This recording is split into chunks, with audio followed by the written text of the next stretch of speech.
¿Fue gol o no fue gol? Lo de la foto de Ramón Massad, ¿fue gol o no fue gol? Porque Ramón Massad ha dicho que quiere que fue gol. Fue gol. Fue gol, ¿no? Sí. No tengo opinión.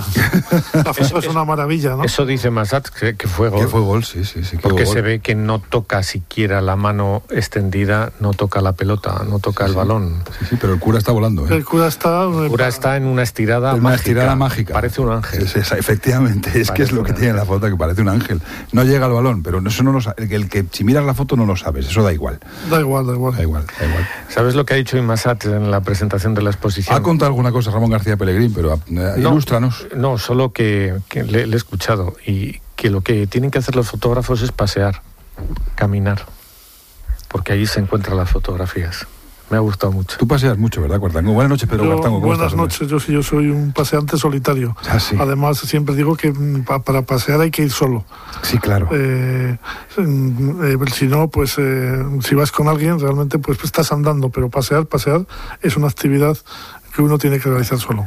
Buenas noches, Rafa Ribot en Barcelona. ¿Cómo estás, Rafa? Pues buenas noches. Tú paseas también solo, ¿no? Sí, y discrepo un poco con Pedro. Son dos tipos de paseos, ¿eh? Yo creo que uno es para reflexión y otro para la conversación, que no deja de ser una reflexión en voz alta, ¿eh? No está mal eso, ¿eh? No está mal. Antes contaban Petón y Redondo en la sección que Unamuno se llevaba a un amigo que era zapatero a dar una vuelta, y entonces le dice, ¿pero qué tardas tanto llegar a casa? Porque voy probando ideas, se las voy contando que es como mi frontón, y a ver cómo las recibe. Eso sí que era una conversación, escuchar a Unamuno, debía ser, vamos. Hola, Ángel Collado, buenas noches. Muy buenas noches. ¿Tú paseas o no paseas? Sí, procuro, pero últimamente por los paseos del Congreso mucho, sí. Pero que voy tan pendiente del teléfono y del WhatsApp y tal, que del correo, que yo creo que ya hemos perdido la concentración del antiguo paseo reflexivo. Ese ya no se da. Estamos en el paseo informativo. Sí. Tú paseas por los museos, ¿no, Rayón? Pues mira, estabais hablando de dos formas de pasear. Buenas noches, Juan Pablo. No, una forma de ir por los museos es ir solo, que es muy, muy importante. Puedes ir acompañado y puedes comentar la jugada y lo que estás viendo con otra persona, y es enriquecedor también, pero a veces plantarte delante de un cuadro tú solo es toda una lección de todo, del pintor que estás viendo, de lo que te está transmitiendo, de lo que te imaginas, de lo que pues a veces recreas de aquello que probablemente es falso, pero en fin, interesante siempre.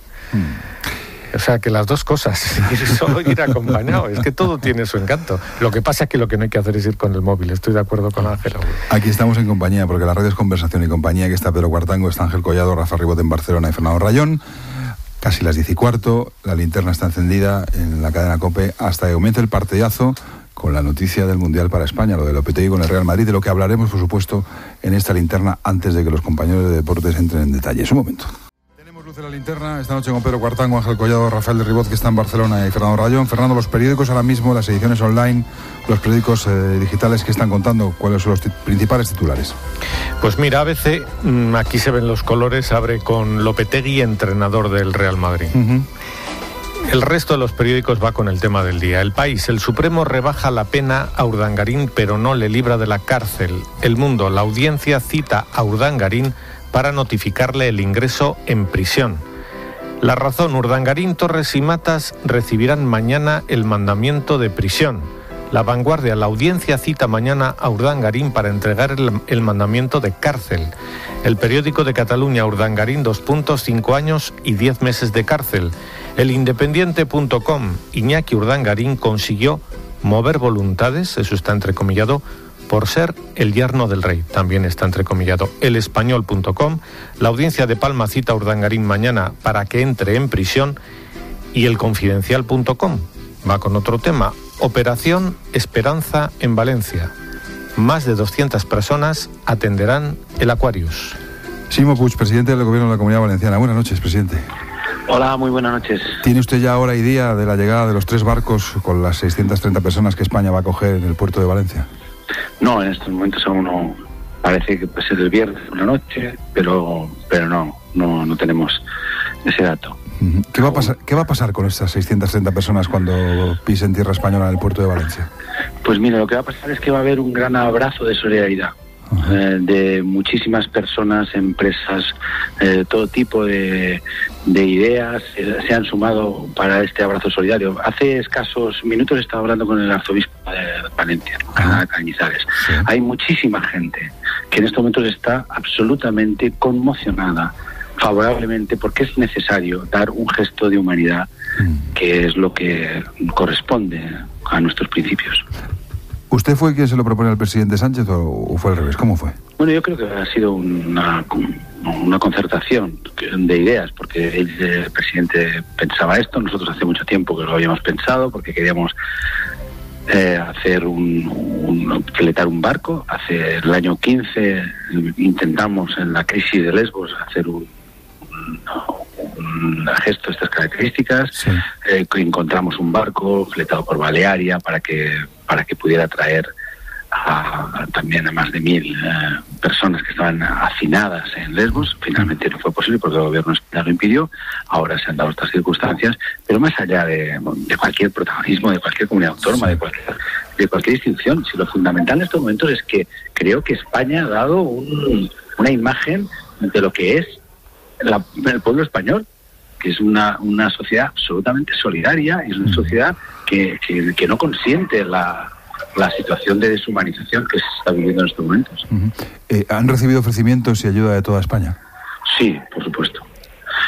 Yo creo que la sociedad española es una sociedad muy solidaria. O sea, la sociedad española es la sociedad que más órganos da para trasplantes. Esta es una sociedad que muchas veces no somos conscientes de lo viva, lo dinámica, lo positiva que es.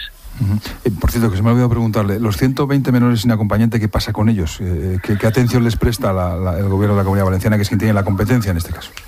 Bueno, la competencia en entrada no la tiene la Comunidad Valenciana, porque las competencias fundamentalmente de este proceso están pilotadas directamente por el Gobierno de España. El Gobierno de España es quien definitivamente toma la decisión. Sin el Gobierno de España no sería posible lo que se va a pasar.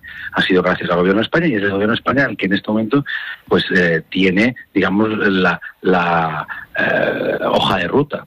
Hay que ver cuando entran las personas, hay que la afiliación, y después también la justicia. Está ahí, la Fiscalía de Menores, hay todo un equipamiento de carácter legislativo que tiene un país democrático como España. Pero adquiere la condición de refugiados según PiS en España, ¿no? No, bueno, ahí puede haber una condición excepcional. Yo no soy un experto en esta cuestión, pero en cualquier caso es evidente que hay una excepcionalidad por razones humanitarias. Dígame, si se produce otra situación similar, Italia y Malta cierran los puertos, Francia se queda quieta, aunque ahora está felicitando al gobierno español y ofreciendo ayuda, ¿usted volverá a ofrecerse cuantas veces sean necesarias? La idea creo que no puede ser otra. Usted, como yo, como cualquier padre, no puede ver cómo se están ahogando personas en el Mediterráneo, que es nuestro mar, y no hacer nada. Yo lo que creo es que esto tiene que ser un gesto para que Europa cambie de posición, para que Europa tenga una posición más única, más razonable, porque es verdad que hay países en Europa como Alemania que sí que han estado haciendo sus deberes, pero hay otros que no, entre otros España.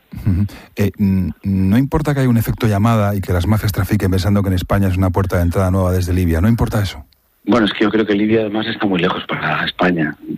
Esa es la situación. Ahora, hay que hacer una política en el Mediterráneo, de verdad. Es que hay que hacer una política en origen, en los territorios que están absolutamente en estos momentos desnortados, sin ningún tipo de posibilidad de vida. Es que, claro, el Mediterráneo es nuestro, europeo y africano, y no podemos estar ausentes de todo ese marco territorial. Mire, Alicante, la Comunidad Valenciana, por tanto, está más cerca de Argel que de Madrid. Entonces, vamos a ver si nos entendemos. Es que hay que tener una política mediterránea mucho más seria por parte de la Unión Europea.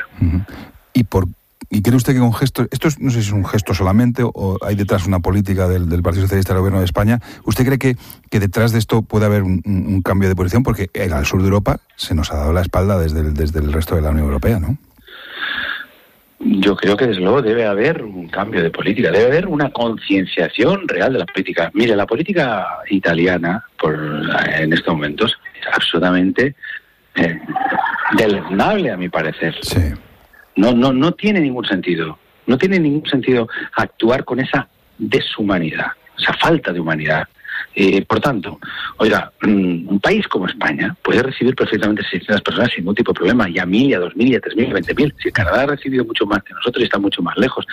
Nosotros podemos, pero es que además la sociedad española es así. No sabe usted la cantidad de... Solo en la Comunidad Valenciana, todos los ayuntamientos, personas individuales, empresas, están llamando, que quieren colaborar, que quieren cooperar y se sienten orgullosas del país. Yo creo que ha hecho más por el orgullo de España una operación de estas características que muchísimas otras cosas que pueden haber de carácter deportivo, por ejemplo. Recordaba usted el actual gobierno italiano, que nace de una corriente populista y racista contra la inmigración masiva. Bien es cierto que Italia ha soportado mucha presión en los últimos años y seguramente la falta de una política europea ha provocado esa reacción de los votantes en Italia. ¿En España estamos a salvo de esa corriente populista y racista? Yo creo que España en estos momentos es un país que no tiene nada que ver con esa tradición de lo que está pasando en los últimos tiempos en otros países, ¿no?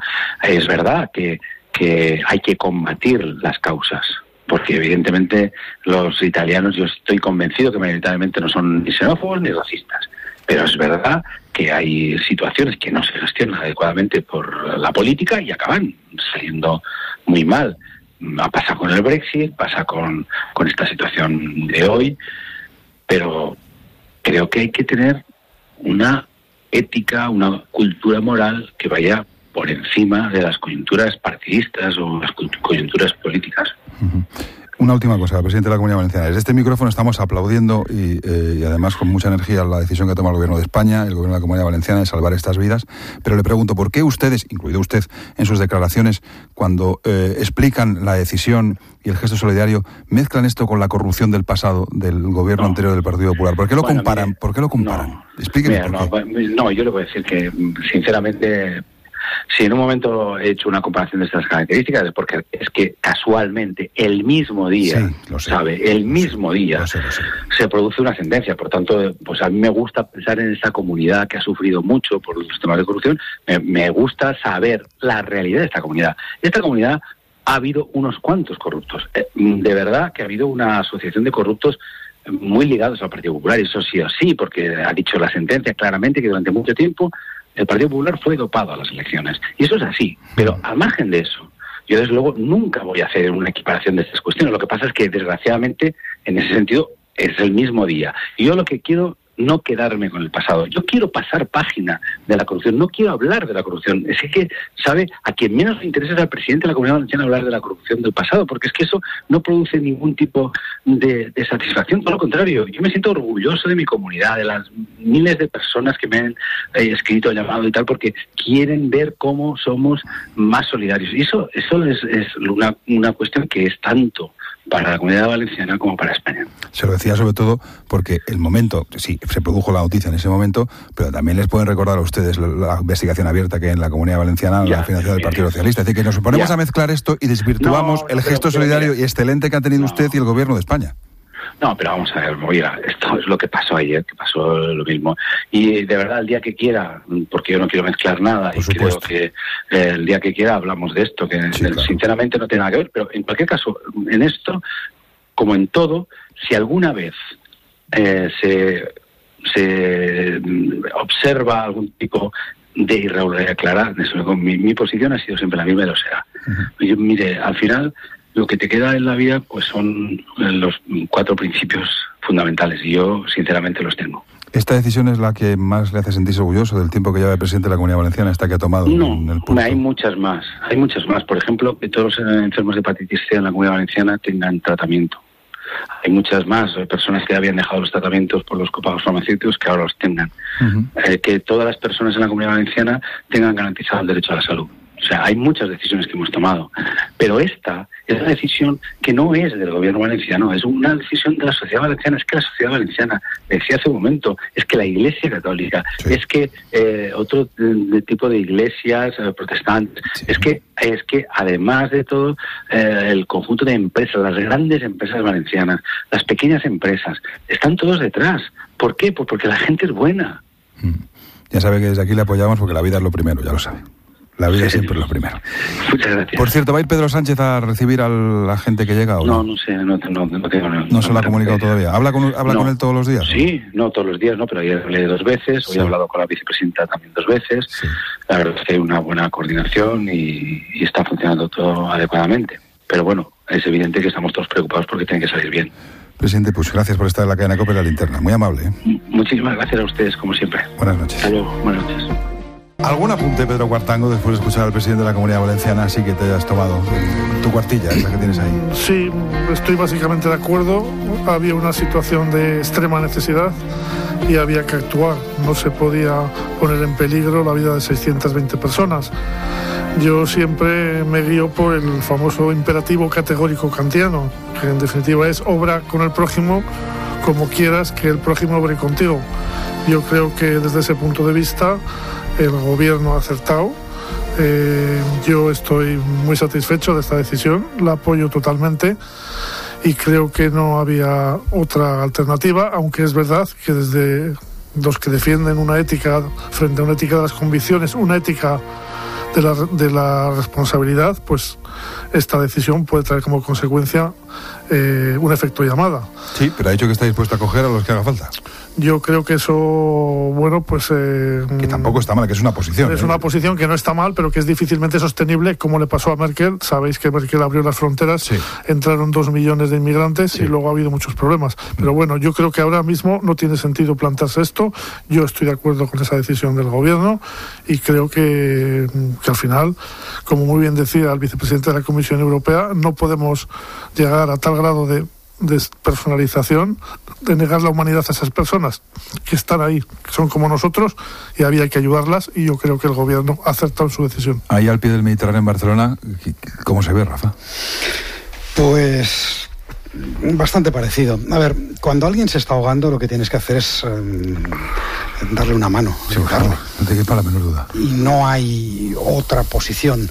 Y yo creo que esto está a favor de la dignidad, de la vida, de todo lo que decíamos, ¿no? La cuestión es que cuando esto lo trasladamos y enlazo con la entrevista que le hacías a Chimo Puig, a una posición política, él decía, insistía, hay que hacer políticas, yo creo que en eso todos coincidiríamos, no concretaba.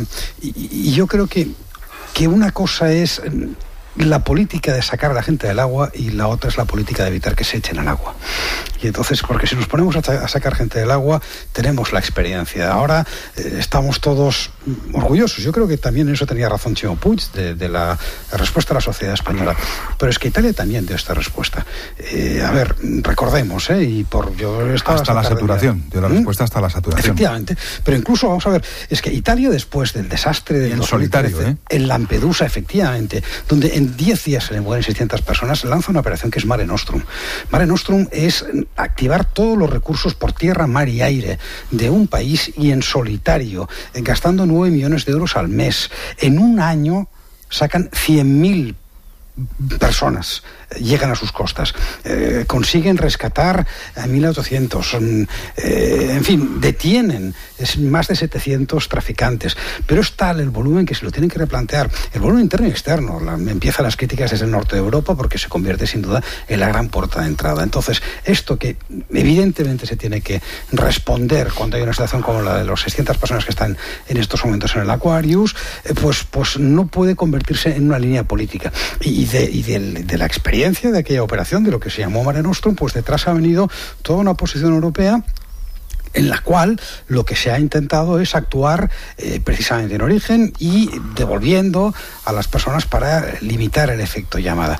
Pero es que el mundo está muy complicado, incluso cuando nos hemos metido nosotros. Decíamos, Italia es el 52% de la puerta de entrada de la gente que llega a Europa, la mayoría de Libia. Sí. Libia es un estado fallido por culpa, entre otras cosas, de la intervención europea. Entre otras cosas, Libia era un desastre, pero es que se ha convertido en un desastre ingobernable. Y desde ahí es donde nosotros... Entonces, ¿qué hay que hacer? ¿Realmente le estamos justificando una posición colonial respecto al norte de África para estos flujos?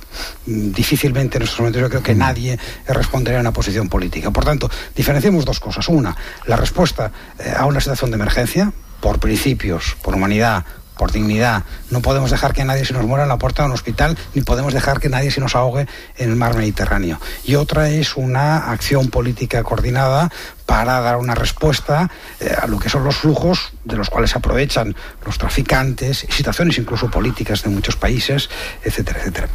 No discuto yo los buenos sentimientos y comparto todo lo que habéis dicho, por supuesto, pero me molesta el atracón de propaganda de la operación del barco de Marras, o sea, del Aquarius. Estos descubridores del Mediterráneo, estoy hablando del presidente de la Generalitat Valenciana, es decir, sí que hay una política europea.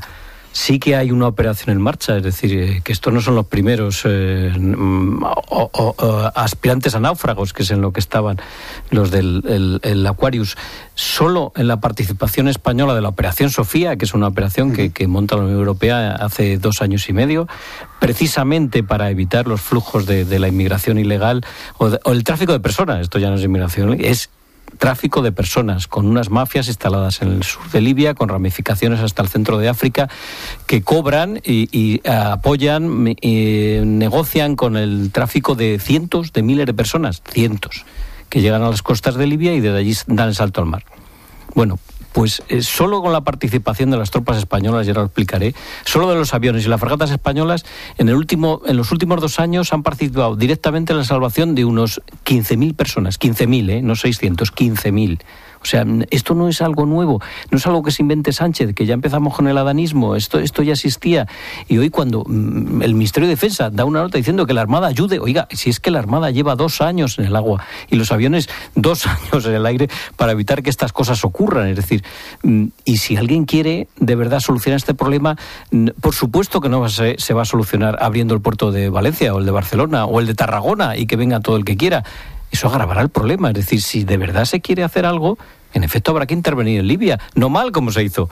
El que no quiera, que no hay un Estado fallido. Pero si luego hablar de un protectorado en la costa de Libia, ¿no? Bueno, es que hay 2 estados en guerra, no hay uno, hay 2 estados en guerra y de allí salen todos los días miles de personas que intentan ganar las costas italianas.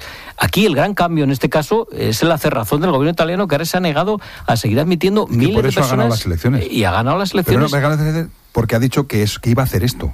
Bueno, pero es que ha ido a la selección diciendo voy a cerrar los puertos. Pero la primera obligación y que se mueran en el mar. ¿Y de la Unión, eso es la primera obligación de la Unión Europea y de España. No es decir, nosotros vamos a poner un parche de vez en cuando para que no se mueran determinadas personas. Se da a instar a Italia que corrija, pero también que ayude, claro, porque yo he estado allí, he estado en Sigonella, y bueno, eso es, pues, ¿cómo diría yo? Como el puerto de Palma de Mallorca en el mes de agosto, llegando inmigrantes, pero a troche y moche, es decir, que luego se tienen que distribuir por el resto de Italia. Y la Unión Europea está haciendo en general pues lo mismo que hizo la Unión Europea, por cierto, cuando saltaba la valla de Melilla.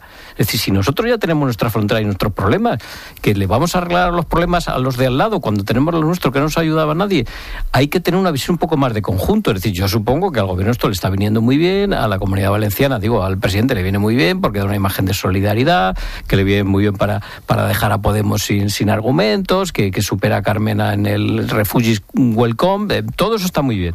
Pero esto no es la raíz del problema y esto no soluciona absolutamente nada. Acoger a 600 náufragos no 630. soluciona 630 no soluciona nada. Yo creo que incluso puede agravar el problema. Sí, la raíz del problema yo creo que está en lo que entendemos que es Europa. Europa es Kant, Europa es el catolicismo, tratar al prójimo como a uno mismo. Eso está en la esencia de Europa.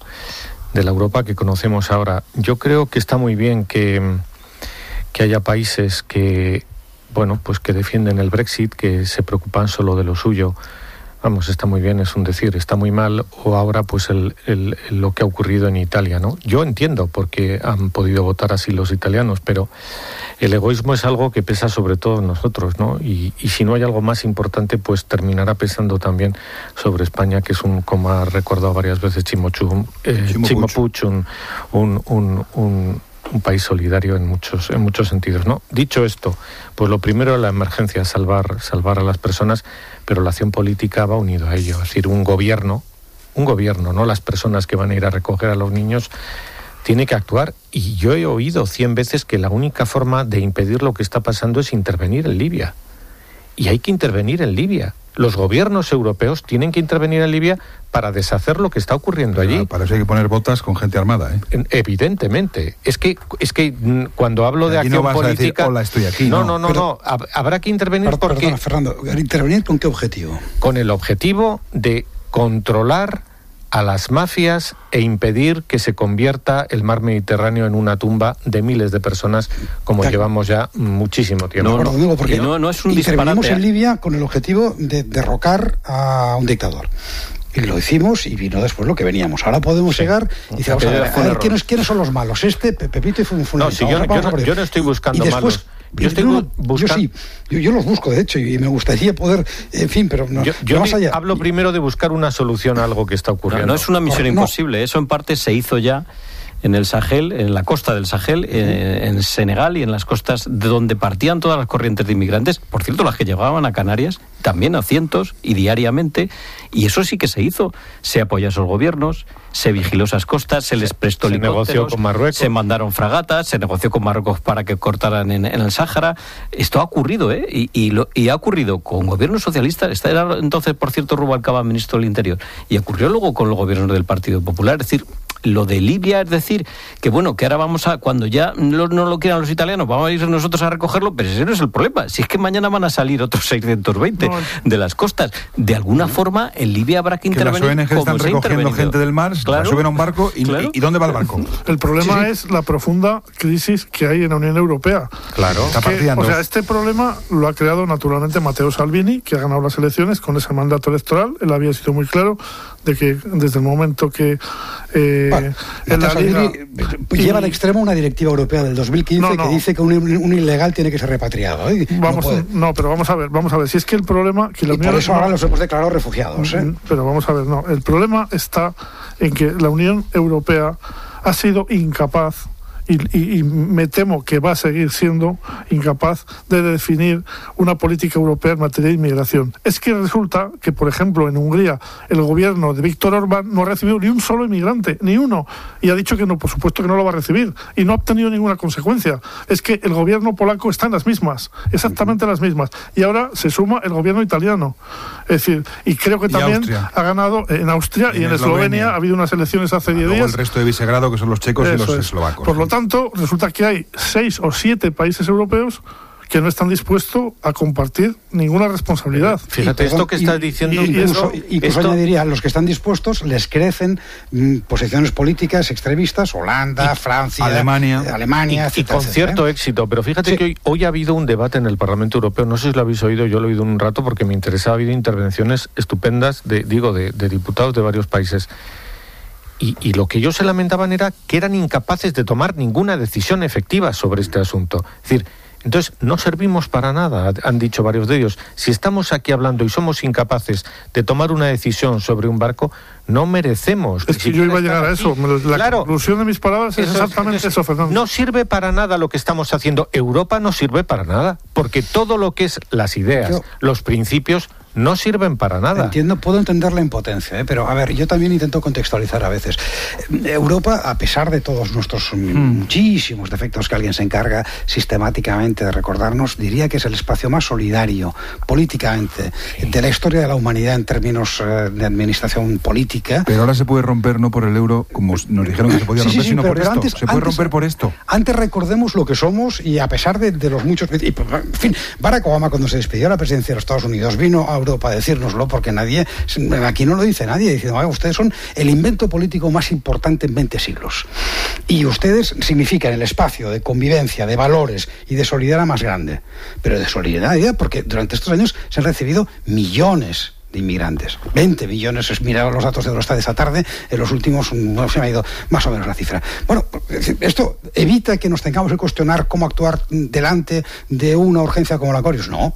Y la impotencia del eurodiputado que hoy estaba sentado en el Parlamento, sin duda tampoco. Pero bueno, no perdamos de vista que no ha habido en la historia de la humanidad ninguna organización política que haya actuado de una forma más solidaria, invertido más recursos y asumido más gente que no es de su propio, nacional, es lo que llamamos antiguamente, que lo que es el invento de la Unión Europea. A pesar de todo tenemos problemas, y algunos derivados incluso de estas políticas, porque ha habido efectos rebote, ha habido efectos reacción, sin duda, y yo creo que es suficientemente complejo para pensar que no hay soluciones simples. Y entonces, bueno, muy bien, ante la urgencia, acción, pero sobre todo reflexión respecto de políticas generales. Yo no sé si trata de ir estableciendo protectorados en el norte de África. A mí esto me suena a un neocolonialismo realmente peligroso, ¿eh? Yo no creo que haya que llegar al neocolonialismo, pero Europa y el mundo occidental, vamos a decirlo, se ha aprovechado de la situación en Libia durante décadas. Con dictadores como Gaddafi o sátrapas similares. Es verdad que en algunos países esto se ha arreglado pues por el procedimiento de invertir en ellos dinero y algunos de ellos han prosperado incluso, y además se ha negociado con ellos, como estaba contando Ángel, y se ha conseguido frenar situaciones que parecían irreversibles. Bueno, yo creo que es lo que toca ahora hacer ahí. Creo además que es mucho más efectivo eso que seguir gastando e intentando controlar algo que no se puede controlar si la gente, cuando dice que viene aquí, dice que prefiere morir ahogada a quedarse allí. Y lo practican. Y lo practican. ¿Por qué? Pues porque no quieren seguir allí a no ser que cambien las circunstancias. Es que allí es el problema. Sí, pero esta gente no son libios, ¿eh? No nos engañemos. Vale. Por ir ampliando el problema. Si nos metemos ahí, vamos a Sudán y efectivamente, vamos a Mali y vamos a... Pues ahí. Bueno, no sé si realmente de lo que se trata es de recolonizar África y explicar a la gente cómo se tiene que organizar y no sé hasta qué punto esto realmente responde incluso a una política posibilista. En los países del Golfo de Guinea se ha hecho, no se ha colonizado nada, se han sostenido regímenes que a veces pues son un poco estomagantes, lo son, y bueno, pues pero se les prestan medios, se les atiende, se invierte, que es algo fundamental. Y insisto que las corrientes de inmigración, antes de la guerra de Libia, ninguno se tiraba al mar desde Libia, lo intentaban por la costa africana e intentaban llegar a África, y eso se cortó, y eso se ha hecho, y es una labor a Canarias, perdón, y eso se ha hecho durante años, ha costado muchísimo dinero, sigue costando dinero, porque hay que tener allí de raíz, completamente de raíz. Recordemos cuando contábamos los cientos de africanos que llegaban a las Islas Canarias, y ya se acabó. Y el SIBE en el Mediterráneo, en el caso de la costa española, Servicio Integral de Vigilancia Exterior.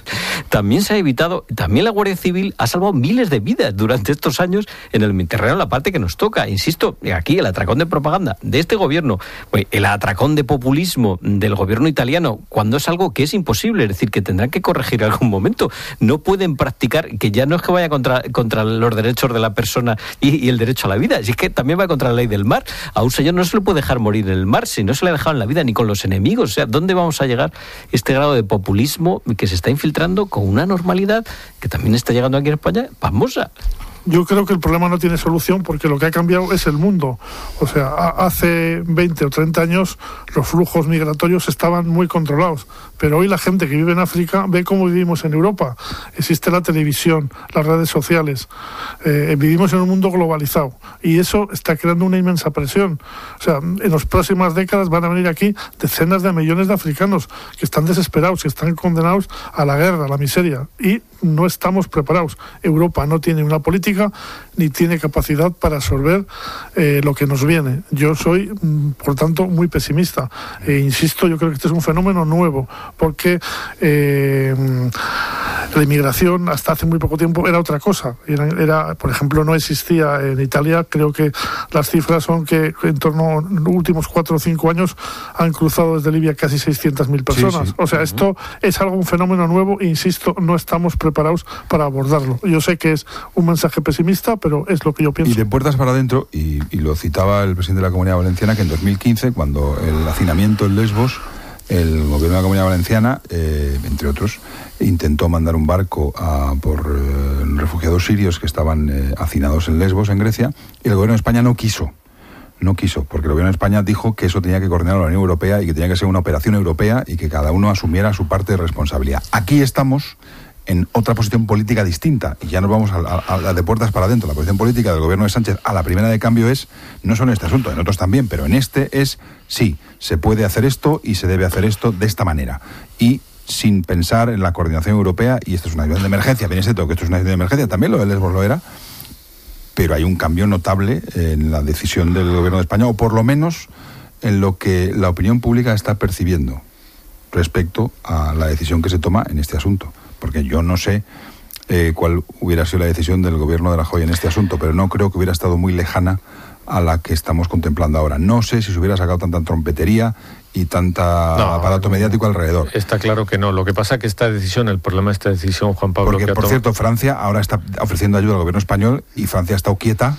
Claro. Pero muy quieta, ¿eh? El barco era francés, ¿eh? Y creo que va a seguir. Y en contra de lo que ha dicho la vicepresidenta del gobierno, es decir, no es el puerto de Valencia precisamente el que está más cerca de donde está el barco, porque hay una isla bastante hermosa que creo que todavía sigue siendo francesa, que es Córcega, que sería el sitio lógico del primer rebote. Es decir, Malta sería lo más...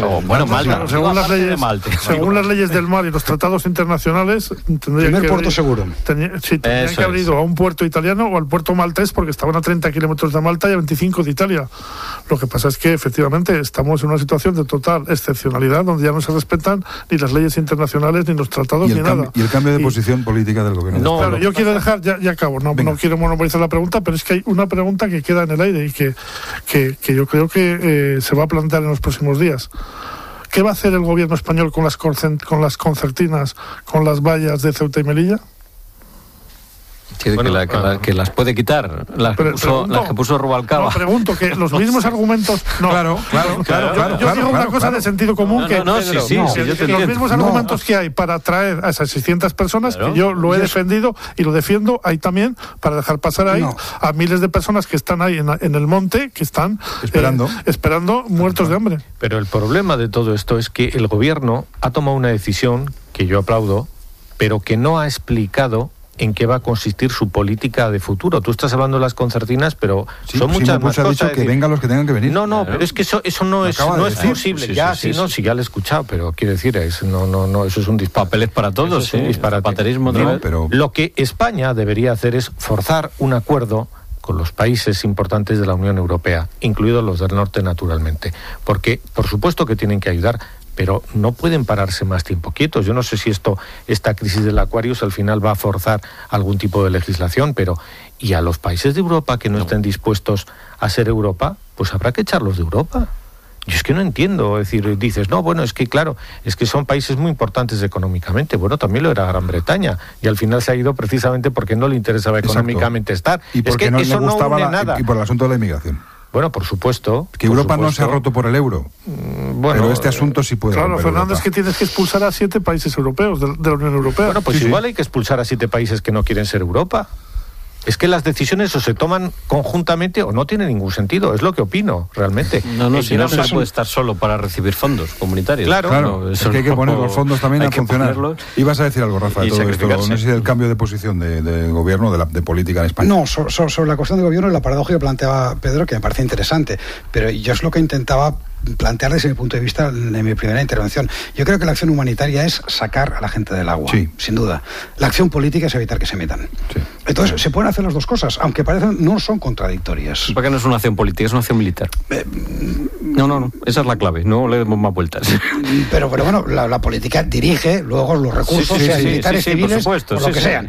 Pero hay, es decir, lo que se le pide al gobierno es que actúe prioritariamente para evitar que estos problemas. Entonces, nosotros ha planteado algunas de las cuestiones, hay muchísimas más y se puede dar muchas vueltas, que es, pues no sé qué hay que hacer en Libia, evitarlo. Y luego tiene una derivada, con lo cual la administración con lo que sea, que es acudir al rescate de aquel que tiene una situación de emergencia. Pero no podemos convertir nuestra acción política en eso, que es lo que sucedió en Italia después de la famosa operación del Mare Nostrum. Creo que es una paradoja solo aparente y que se pueden hacer las dos cosas y que se deben hacer las dos cosas. Yo creo que esto es evidente. Sobre la otra cuestión, muy rápidamente, todo tiene un límite, incluso es una cuestión física, es decir, no se puede plantear una política de puertas abiertas aunque sea muy digna, y sobre Europa pues no puedo ser tan rápido, si acaso en otro momento. En otro momento, si se rompe Europa no se rompe, pero no vamos a tener días y esto va para largo. Estamos llegando a las 11, a las 10 en Canarias. Está aquí Rafa Ribot en Barcelona, muy cerca del Mediterráneo, por cierto, muy cerca. Está Pedro Cuartango, Ángel Collado, Fernando Rayón en la linterna, que nos van llegando los periódicos y hay más noticias que comentamos y analizamos en la cadena COPE como siempre hasta las 11:30 cuando comience el partidazo desde Krasnodar, donde está concentrada la selección española de fútbol, que es otra de las noticias del día.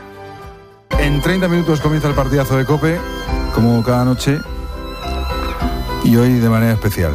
Ahora lo contamos. Está aquí Pedro García Cuartango, Ángel Collado, Fernando Rayón y Rafa Ribot en Barcelona. Antes, Marta Rubí, ¿de dónde venimos, dónde estamos y a dónde vamos? Vamos a un miércoles en el que la audiencia de Palma ha citado a Iñaki Urdangarín, a su ex socio Diego Torres y al expresidente balear Jaume Matas para entregarles la orden de prisión después de las condenas dictadas por el Supremo por el caso Noos. Para el cuñado del rey, la pena fijada es de 5 años y 10 meses de cárcel. Venimos contando que el puerto de Valencia se prepara para la llegada de los más de 600 inmigrantes del barco Aquarius.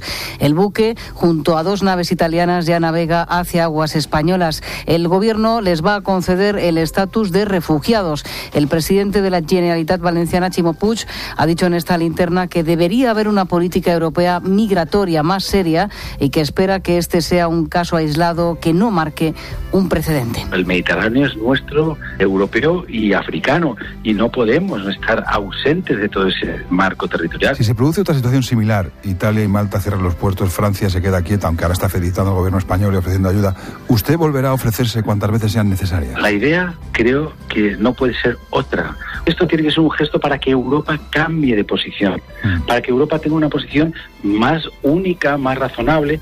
El cardenal arzobispo de Valencia, Antonio Cañizares, ha constituido un gabinete de coordinación con todos los recursos de los que dispone la Iglesia en Valencia para asistir a los inmigrantes del Aquarius. Esta noche, en una entrevista en 13, apelaba a las raíces cristianas ante este tipo de situaciones. Debe reaccionar siendo Europa y España debe reaccionar siendo España, que es sencillamente ofrecer lo que constituye nuestras propias raíces. Nuestras raíces son cristianas. Nuestras raíces cristianas son raíces de amor, raíces de solidaridad, raíces de justicia. Y eso no podemos ocultarlo. No debemos ocultarlo so pena de traicionar a nuestra propia Europa. El barco Aquarius llegará a Valencia después de que Italia le prohibiese atracar en sus puertos, también Malta. Mañana el ministro italiano del Interior, el ultraderechista Matteo Salvini, dará explicaciones en el Senado. Corresponsal en Roma, Eva Fernández. La de mañana será su primera comparecencia institucional desde la formación de gobierno. Hasta el momento ha preferido utilizar las redes sociales. Tendrá que explicar cuáles han sido sus razones para cerrar los puertos al Aquarius. Hoy ya daba una pista. El precedente que hemos marcado a las ONGs será un precedente para otros también. Hay más naves extranjeras a la espera de su carga de seres humanos y tendremos la misma actitud, pero nuestra Marina Militar y nuestra Guardia Costera seguirán salvando vidas como siempre han hecho. También tendrá que aclarar por qué sí permitió que la Guardia Costera haya desembarcado en Catania un barco con 937 inmigrantes. Y vamos a un miércoles en el que Pedro Sánchez se va a reunir con patronal y sindicatos. Encuentro que llega cuando los agentes sociales ultiman un pacto salarial con subidas de hasta el 3%. Y vamos hacia un día en el que Julen Lopetegui, el actual seleccionador, ofrecerá una rueda de prensa desde Rusia con el presidente de la Federación, Luis Rubiales, para explicar su fichaje por el Real Madrid. En Vizcaíno, ¿qué dicen los oyentes? Pues hoy había 2 nombres propios. Primero fue Iñaki Urdangarín y después Julen Lopetegui. El segundo le ha quitado el protagonismo al marido de la infanta Cristina, que está muy cerca de entrar en prisión. Algunos oyentes, por la trascendencia que tiene, consideran que es bastante más importante la condena a Urdangarín, aunque otros, como Fabián, afean al entrenador de la selección que fiche por un equipo teniendo el Mundial en marcha. Para Rude, el fichaje de Lopetegui generará más consecuencias porque la condena tiene ya su punto y final. Anoche en el partidazo de COPE los compañeros de deportes decían que la concentración de España estaba siendo tranquila comparada con otras concentraciones. Krasnodar, Juanma Castaño, ya no es tranquila la concentración, ¿no? Ese soy yo. Levanto la mano y digo que esto era Walt Disney, parecía un parque temático, aquí era todo tan bonito, tan idílico, que una vez más la vida me ha demostrado que cuando hace mucho sol algo raro va a pasar. O sea, sí, algo se va a torcer y es lo que ha ocurrido aquí en Krasnodar. 5 menos 10 de la tarde hora española, 6 menos 10 hora local en Rusia. Llegaba el comunicado del Real Madrid. Llegaba de tal forma que muchos, cuando abríamos el teléfono, pensábamos que habían hackeado la cuenta del Real Madrid y que nos estaban gastando una broma. Literal, lo que estoy contando. Y a partir de ahí, la bomba se ha extendido por la selección española. Vamos a contar en el partidazo de COPE cómo se ha gestado todo, cómo ha encajado el vestuario de la selección esta noticia. Da una pista. Y que Pues que esto viene desde el viernes. Vale. El viernes es la primera llamada a Lopetegui, se lo piensa y el sí definitivo se produce esta mañana, esta misma mañana. Hay un debate sobre si aguantar o no la noticia en secreto, pero es evidente que llegan al punto en común el Real Madrid y Lopetegui que esto iba a explotar de un momento a otro, con lo cual mejor hacerlo con un comunicado antes de que arranque el Mundial. Es una decisión muy polémica, muy discutida. Rubiales, el presidente de la Federación, está muy enfadado, volando de urgencia desde Moscú hasta aquí, hasta Krasnodar, está a punto de aterrizar para dar mañana esa rueda de prensa que cambia para mí radicalmente el Mundial de España, pero radicalmente. ¿Lopetegui se sienta en el banquillo en el Mundial? ¿Eso es seguro? Yo creo que sí. O sea, me sería muy sorprendente que Rubiales tomara la decisión de prescindir de Lopetegui antes del viernes, que es cuando debutamos con Portugal. Bastante lío es ya el hecho de que no vaya a continuar Lopetegui como para, imagínate, a 48 horas de empezar en un Mundial buscar un nuevo entrenador. Pero también te digo, aquí, en Krasnodar, en el seno de la prensa que sigue a la selección española, yo he escuchado esta tarde-noche como muchos decían que Rubiales debía de tomar la decisión de prescindir de Lopetegui teniendo en cuenta lo que había hecho para con el equipo. Ese debate está abierto en España porque el incendio en España esta tarde a las 5 de la tarde, ni Urdangarín ni nada que se pusiera por delante. Lopetegui era todo y hay un incendio montado. La pregunta, Juan Pablo, es ¿quién es más culpable? ¿Lopetegui por abandonar a la selección española o el Real Madrid por hacerle una oferta al seleccionador español una semana antes de que empiece el Mundial, la selección de tu país, de España? Ese es el debate de esta noche. No me pienso perder como nunca el partidazo, porque es un debate y toda la información que vais a contar ahí en el partidazo desde Krasnodar, desde Moscú. Querido Juanma Castaño, gracias. Ahora empezamos, gracias. Un abrazo. Tú eres del Madrid, ¿no, Cuartango? Yo sí. Y tú también, Collado. También sí. Pues a saber, en el debate que acaba de plantear Castaño, ¿cuál es la posición? Vamos a ver, estoy muy enfadado. O sea, me parece el que yo sienta los colores blancos, me parece que el Madrid ha actuado fatal, con una absoluta falta de ética. Sí, pero ¿cómo le puedes ofrecer al seleccionador español que entrena el Real Madrid 3 días antes del Mundial? Y por parte de ¿cómo puedes aceptar? Por el parte de Lopetegui exactamente lo mismo, simétrico. ¿Cómo puedes aceptar? La única posición de Lopetegui es el día que España quede eliminada, hablamos. Es decir, ha habido, creo, un comportamiento inapropiado de las dos partes. Yo no creo que mañana el presidente de la Federación vaya a tomar una decisión tan drástica como destituir a Lopetegui, porque claro, sería todavía peor el remedio que la enfermedad. Yo creo que ya no hay otra solución que aguantar con él. Es un presidente nuevo que le acaba de renovar. Sí, es que vamos a ver. El despecho hace muchas cosas. Mira, es decir, lo que ha hecho Lopetegui le inhabilita para entrenar al Real Madrid, pero no para el Real Madrid, sino para entrenar al Burgos. O sea, es que es una persona que no tiene ni escrúpulos morales ni tiene palabra. O sea, es una persona que no puede haber caído más bajo. Y lo digo claramente. Tienes la razón en todo. Yo no entiendo, no sé si es por deformación profesional, digo por la información política. Yo lo que no entiendo, o sea, comprendo que Florentino ya le ha hecho la oferta, comprendo que Lopetegui haya aceptado, pero lo que yo no sé es por qué lo tienen que decir hoy. Es decir, esto se deja para después del Mundial. Es que la clave es esa. Salga la cosa, pues puedes decir que sí o no, anunciarlo o no anunciarlo. Que se ha encargado el Mundial de España. Claro. O no, oye, Rafa, imagínate que hubiera sido el Barça, ¿qué estaríamos diciendo? El Barça rompe España. Multiplicado por lo que tú quieras. Amigo. Claro. Es que, vaya, no sé quién lo decía, no tengo el copyright, pero me ha parecido muy acertado. Es que, a menos de que España gane el Mundial, es que la culpa de lo que haya pasado la tendremos hoy en el día de hoy, y todo el mundo está diciendo pero con lo cual la irrupción de Florentino en el Mundial me parece absolutamente desafortunada desde todos los puntos de vista, ¿no? Y lo que apuntaba Pedro y Ángel ahora mismo, claro, es que las dos partes actúan de forma incorrecta, uno por plantearlo y el otro por decir, cuidado, pues miren, muchas gracias, pero le contesto espero que dentro de un mes, cuando seamos campeones del mundo o lo que sea, ¿no? Pero ojo al presidente nuevo de la Federación Española, que antes de viajar destapó que la anterior directiva se había gastado 2 millones de euros en el viaje de directivos, amigos y cercanos. Y lo destapó, y lo puso, y lo contó. Dice, esto lo voy a auditar, lo voy a mirar y voy a recortar el gasto, pero está pagado 2 millones de euros. Ojo con este presidente de la Federación, que ya veremos mañana, lo van a contar mejor los de deportes. ¿Pero a quién va a poner? ¿A Fernando Hierro? No, está allí Albert Celades, que es el de la sub-21, Pues fíjate, O sea, que es el segundo de Lopetegui, Yo creo que habéis dicho una cosa. Lopetegui tampoco es Zidane, es decir, no es que haya ganado muchas Copas de Europa, es decir, no es un monstruo de esto. Porto, nada más. No, pero habéis dicho una cosa que es absolutamente razonable, es decir, podrían haber conversado en secreto, podrían incluso haber acordado que después del Mundial o cuando fuera a hacer pública la noticia. Todo eso tiene sentido. Lo que no tiene sentido es que a falta de unas pocas horas para que comience el Mundial, lo pongan en la web. yo no sé, había alguna filtración. Pero Fernando, no. Es que yo creo que tiene otro sentido el haberlo comunicado. No, yo te respondo a eso, Fernando. La explicación es muy sencilla.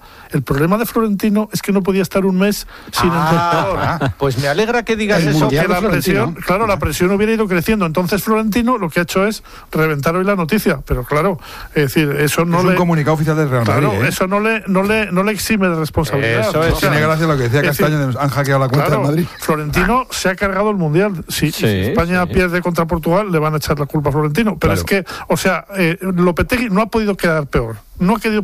Es una persona que queda totalmente desprestigiada. Insisto, para mí no tiene autoridad moral para dirigir ni a un equipo de tercera división. Son las 11:11. Está en la portada de los periódicos del Real Madrid, pero hay más noticias. Sí. Y de una de ellas no hemos hablado, y ahora os pido un rápido comentario del asunto de Urdangarín, porque están las portadas de los periódicos que contamos ahora mismo, a luz de la linterna en la cadena COPE, en el tiempo que nos falta antes de que comience el partidazo de COPE. A ver, Rayón, en compañía de Pedro Cuartango, Ángel Collado y Rafa Ribot en Barcelona, los periódicos de mañana. El caso Urdangarín, ¿va a la cárcel o no? ¿O hay alguien que titula que va a la cárcel o no? Sí. Bueno, claro, el Mundo titula así: Urdangarín irá a prisión. Y si te lees El País, el Supremo condena a 5 años y 10 meses a Urdangarín. Si te lees La Razón, Urdangarín tendrá que ingresar en prisión a la espera del recurso al Tribunal Constitucional. Y el periódico de Cataluña, que es el más contundente, Urdangarín a la cárcel. ¿Alguna conclusión de este asunto, Rafa, por ejemplo? Yo diría que lo que ha pasado en las últimas horas está descontado, ¿no? Y un poco, incluso ya los efectos más importantes del caso Nos, pues quedaron más o menos acotados en el momento en que se hizo la transición en la jefatura del Estado. Con lo cual, pues bueno, no ha habido sorpresas. Yo creo que una rebaja mucho más sustancial, algún elemento que pueda aparecer como sobrevenido y que ahora mismo no es previsible, como sea una petición de indulto, esto sí que cambiaría el escenario, pero yo diría que hace tiempo que más o menos todos podíamos saber o intuir cómo iba a acabar esta situación, y que efectivamente veremos a Iñaki Urdangarín entrando en prisión. Me llega también la portada ABC y es lo mismo: la justicia condena a Urdangarín a la cárcel. Y La Vanguardia, el Supremo deja un paso de la cárcel a Urdangarín. O sea que la palabra cárcel no es una ocurrencia, es a un peso, de un paso no, le ha dejado en la puerta. Es decir, en los próximos días será citado para ingresar, no sabemos dónde. Hemos oído cosas realmente dispares, pero bueno, la justicia queda demostrado que funciona en todos los ámbitos, que llega hasta los círculos de poder o de las instituciones más altas, en contra de la campaña de desprestigio que estoy recordando ahora mismo, de la campaña independentista contra la justicia española. Pues bueno, la justicia española va a hacer que el señor Urdangarín vaya a la cárcel, el yerno del rey, y hará que sus jefes independentistas, del rey Juan Carlos, me parece que se pasen, bueno, sí, del rey en su época, que ya no lo es, que ha pasado página, faltaría más. Alguno todavía estaba preguntando hoy si esto desprestigia a Felipe, al heredero. Pues no, justo lo contrario, le refuerza. Yo creo que ambos, porque insisto, la independencia que se demostrará también en un futuro, que tampoco se van a librar los independentistas de seguir en la cárcel por mucho que quieran maniobrar el nuevo gobierno. A ver, pero en este caso yo creo que hay un tema interesante. Cuando se produjo la sentencia de la Audiencia de Palma de Mallorca, incluso buscaron entre las 3 magistradas que dictaron la sentencia, pues empezaron a poner peros, a decir que, bueno, pues que no había unanimidad, que sí había habido desacuerdos. Bueno, el Supremo prácticamente ha dictado la misma condena, prácticamente, porque en el caso de Diego Torres no ha sido así. Y le ha dado la razón al fiscal y no al juez. Efectivamente. No, digo esto porque Urdangarín culpable y la infanta, bueno, pues culpable de haberse beneficiado, lucrado, pero por la mitad del dinero además, que se lo van a devolver. Es decir, a ver, el Supremo confirma una sentencia prácticamente en todos sus puntos, es decir, y yo he comprobado hoy, no le tenía ninguna especial estima al juez José Castro, comentar después de la sentencia del Supremo, bueno, que ha sido una sentencia muy benévola y que tenía que haber llamado a declarar a don Juan Carlos en su momento, pues porque era... Quiero decir, siempre te encuentras... El juez instructor no está muy de acuerdo con muchas cosas. Bueno, Jorrach ha hecho unas declaraciones que son para untar churros en el chocolate y ponerse ciego. Pero quiero decir que la justicia Pues ha dictado la misma sentencia de las 3 magistradas, con lo cual la justicia funciona. No han dicho unos una cosa y los otros la otra. Es decir, hay una conexión y esa es la justicia española. Y luego hay un juez que tampoco le gusta la sentencia del Supremo. En fin, es que las cosas eran como parecían entonces y las hemos vuelto a comprobar hoy. Es que los hechos probados no se discuten. Es evidente que hubo tráfico de influencias y que él se valió de su posición para conseguir contratos públicos. Es evidente también que ha habido un delito de malversación, que él obtuvo un lucro de la Fundación NOS. Y yo creo que los hechos nadie los discute. Se podrá discutir las penas, si se ajustan o no al Código Penal. Pero en cualquier caso es evidente que Urdangarín va a entrar en la cárcel en los próximos días, porque además lo contrario sería un escándalo monumental. O sea, sería impensable. Y que la infanta va a devolver el dinero como pedía el fiscal en un principio. El Supremo ha dicho que lo tiene que hacer. Claro, efectivamente, porque insisto, los hechos no son discutibles. Sí, depositó una fianza, por cierto, y ahora tienen que devolverle dinero a ella también, pero es que ya pagó, ya está pagado. El dinero del que se ha beneficiado lo ha pagado. Pues fíjate, hay titulares mañana en la prensa, por ejemplo, en El Mundo, los constitucionalistas, habría que ver quiénes son, aconsejan no rehabilitar a la infanta en la Casa Real. Yo esto no lo entiendo muy bien, no sé... Entra ahí, Rayón, venga. No, hombre, es que la infanta no tiene que pagar por lo que ha hecho su marido. Sí, de claro, la infanta no ha sido condenada, por mucho que se haya beneficiado a título lucrativo. Ya, pero políticamente, Fernando, yo no lo veo viable. Eso es otro asunto. Yo estoy convencido de que no se va a rehabilitar a la infanta Cristina durante por lo menos un tiempo largo, ¿eh? Lo que me extraña es que sea una cuestión de constitucionalistas. No, por eso digo, es que he leído... La Constitución no dice nada de esto. He leído el titular del Mundo. Los constitucionalistas... Sorprende el enfoque. Bueno, no sé quiénes son los constitucionalistas, pero bueno, mañana habrá que leerlo en el Mundo, ¿no? Pero bueno, también están desaparecidas y no se las ve en ningún acto protocolario a la infanta Pilar y a la infanta Margarita, hermanas de don Juan Carlos, con lo cual, bueno, pues en fin, son las cosas del nuevo protocolo de la zarzuela, ¿no? Pero eso ¿va a escoger la cárcel él? Puede escogerla si se presenta voluntario, ¿no? Bueno, sí, pero yo no sé, es que he leído efectivamente los periódicos catalanes que podía ser que él eligiera una presión precisamente en Cataluña. No lo sé, me lo veo un poco raro. Lo lógico es que fuera en Vitoria, donde está su familia paterna y materna, sus hermanos. Entonces, bueno, vamos a ver qué hace, pero sí. Entra en la cárcel él, Diego Torres y Jaume Matas, otro político más. Y veremos cómo la infanta Cristina acude a la cárcel a ver a su esposo y en alguna ocasión quizá acompañada de sus hijos. Y esa será una fotografía. Eso no lo vamos a ver, Fernando. Yo creo que eso no lo vamos a ver. Exacto. Pues casi mejor no verlo. Pues yo creo que sí lo vamos a ver. ¿Tú crees que sí? ¿Está al mercado? Yo creo que sí. Yo creo que sí lo vamos a ver. Bueno, más, venga. Que nos quedan 4 minutos. Y no digo que no haya habido pena de banquillo, aquí ha habido mucha pena. Hombre, ha habido pena de banquillo también.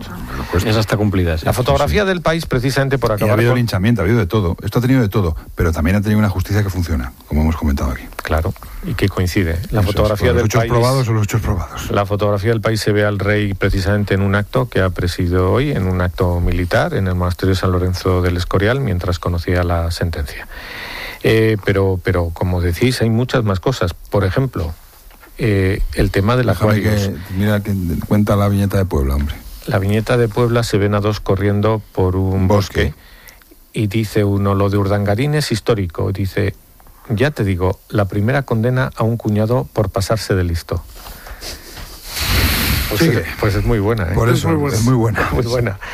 Bueno, luego está lo de Trump y Kim, dice la página 2 de ABC. Trump y Kim alcanzan un acuerdo de mínimos para salvar su cita histórica. La fotografía de portada del Mundo también se les ve a dos con las banderas coreanas y americanas y en fin, esas frases grandilocuentes que se han dicho, detendremos los juegos de guerra. Bueno, vamos a ver qué detienen. Y también dándose la mano en La Vanguardia y en el periódico de Cataluña. El periódico titula Acuerdos en el limbo y La Vanguardia, derribado el último muro de la Guerra Fría. Yo creo que nos hemos contagiado mucho de esas grandilocuencias. Y luego está, bueno, pues que la fotografía portada de La Razón sigue el asunto de los inmigrantes, con otro asunto. Hay una fotografía de un grupo de inmigrantes atendidos por la Cruz Roja ayer, hoy, en el puerto de Tarifa. Titular, España, un Aquarius cada 5 días. Dice, solo la Cruz Roja ha atendido en Andalucía entre el 1 y el 10 de junio a más de 1.200 personas. Los inmigrantes que viajan en el barco que llegará a Valencia tendrán estatus de refugiados, que es otra noticia que hemos oído hoy bastante bien, bastante clara. ¿Hay más titulares? Pues, por ejemplo, en La Razón, ya que estábamos, el Pacto de Toledo bendice subir las pensiones con el IPC. Y en el país, el pacto echar abajo la reforma del PP de 2013. Y de la reforma que cae. Mañana hablarán en Moncloa precisamente de acabar también con otra reforma, la del mercado laboral. Aquí el problema es cómo van a pagarlo. Eso todavía no lo han resuelto. Con más impuestos. Este año pasado, el déficit, como sabéis, fue de 17.000 millones de euros. Sí, y el proyectado para este año también. Y este año va a ser, creo, superior. Entonces, o sea, para pagar las extras de Navidad y de verano hay que pedir un crédito. Habrá que escuchar a la ministra de Economía a ver qué opina, ¿no? Pues opinará lo que le diga el presidente. No lo veía del mismo modo. Ya, pero han derogado la reforma que estaba pilotada por Bruselas, igual que la reforma laboral. Pues la reforma de las órdenes de meter mano en las pensiones, de hacer justo lo contrario que va a hacer el gobierno. Pues mira, hablando de reformar la reforma, Torra reactiva las embajadas y contratará a despedidos por el 155. Eso lo contó Rafa Ribot el primer día que se supo que Torra iba a ser el presidente de la Generalitat. Pues hoy lo cuenta El Mundo, con lo cual, Rafa, te has adelantado. Que iba a haber una recuperación de despedidos. Sí. Bueno, es uno de los acuerdos de la reunión del gobierno, sí. Y hablando del gobierno, Sánchez pone a 6 ministros, también en El Mundo, a trabajar en la recepción de los migrantes del Aquarius. 6 ministros. Sí. Y también en El Mundo, el nombramiento, el gobierno elige fiscal general a una progresista compañera de la ministra Delgado. Amiga de Garzón.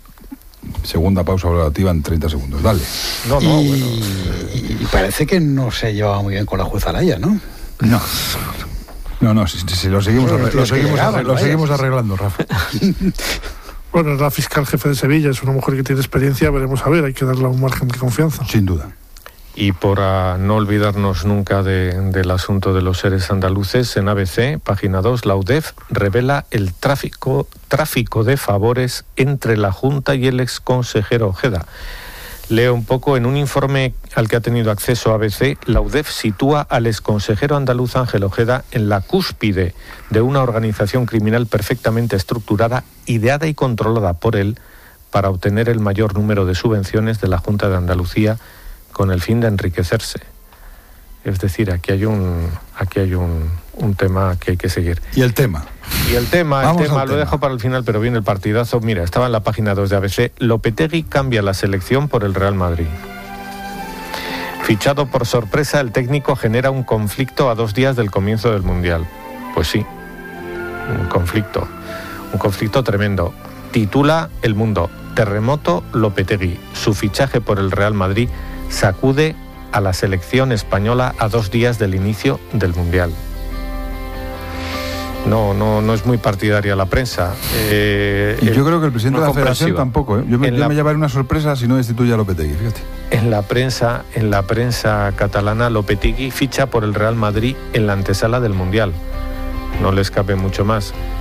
Y en La Razón, Lopetegui, entrenador del Madrid tras el Mundial. El club blanco pagará la cláusula de 2 millones. En fin, ¿qué te puedo decir? Esto es... No me digas nada, tú cuenta más noticias, ¿no? Sí. Pues mira, mañana hay que decir también, hablando del Mundial, que todos los periódicos llevan una revista. Todos la llevan anunciada en su portada, revista del Mundial, hoy gratis con El País, con ABC, con El Mundo. Es lo que toca. Lo que no figura en esa revista de prensa, no sé cómo lo van a meter. El entrenador de España. Es que el entrenador se va al Real Madrid. ¿Ya no valen los especiales del Mundial? No. Vaya lío. Esto es un lío. Adiós, Pedro Cuartango. Adiós, buenas noches, Juan Pablo. Adiós, Ángel Collado. Adiós, buenas noches. Rafa Ribot en Barcelona. Vaya lío. Buenas noches, adiós. Buenas noches a todos. Luego dices que él iba allí. Pues aquí te cuento. Y en Rusia, ya ves. Adiós, Rafa. Enseguida desde Krasnodar, en Rusia, el partidazo. En la cadena COPE. Que les vaya bien.